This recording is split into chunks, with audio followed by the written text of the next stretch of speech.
be a 100% watertight system. You know, if somebody is in the supermarket and is approached by someone and gets a question, you know, I can quote my own example.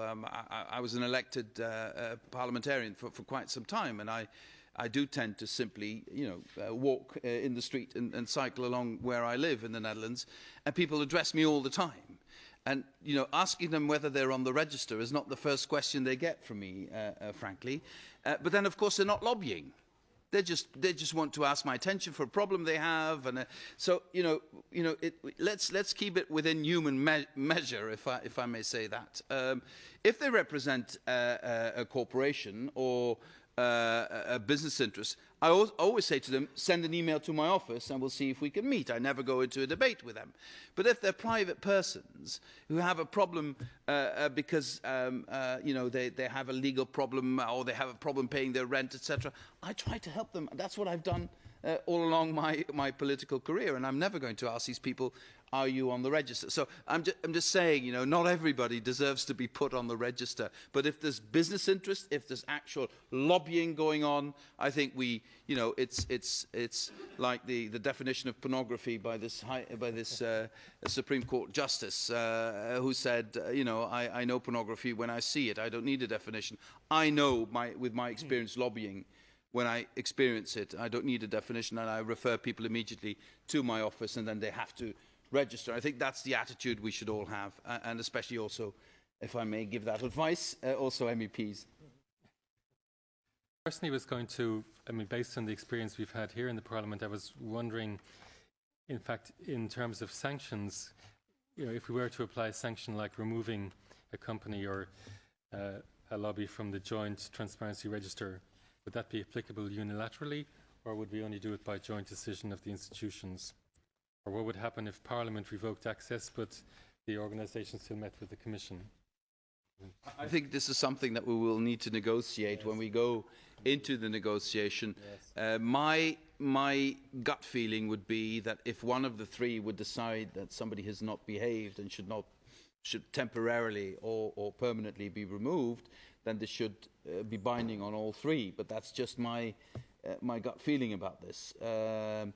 Having said that, I also know, you know, in this legislative process, if you don't get access to one of the three, you're in trouble anyway. But you know, my impulse is to say, if you come to that conclusion as an institution, you have good grounds to do that, then it should, at least in principle, bind the other two institutions as well.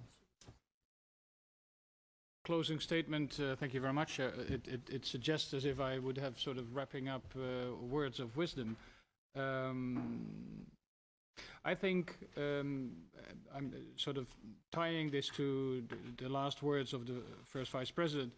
Yes, the Council has to be involved. I think this is the way to move forward. Yet the Council is a very different animal than the two other institutions, and so it is going to be challenging to come to an agreement, to an interinstitutional agreement on this. For instance, the example on sanctions, which was the last question. How are you going to sanction members of the Council on their external contacts? It's going to be very difficult, since they have a political responsibility back home. Final point that I would want to make is that indeed here I would subscribe to what is the thinking in the Commission on how far does one go in making transparent contacts and register external contacts. Speaking indeed from sort of the kind of responsibility that I have, in my permanent representation there is about 120 people, and they have lots of external contacts. We register the contacts that we have with external parties, but I'm responsible. So I don't think that it would be useful if, you know, if my secretary talks to someone, I'm responsible, and so I don't think necessarily that it would be useful to indeed, for the sake of transparency, to make all these contacts registered indeed. Can I leave it at that? Thanks. Okay, thank you.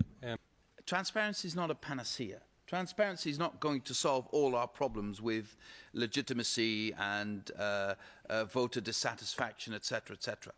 But transparency will increasingly be an essential element in modern governance. Paternalism is dead in terms of governance. So if you want modern governance to be developed, you need transparency, the maximum level of transparency you can get.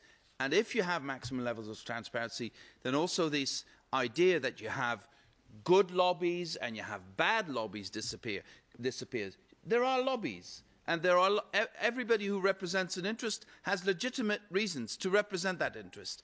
And a business is not less legitimate than an NGO or another interest. They're all interests. And as long as we can have them in a transparent way, then everybody knows exactly who's trying to influence who's trying to bring his points across.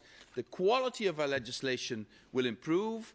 The accountability of what we do will improve.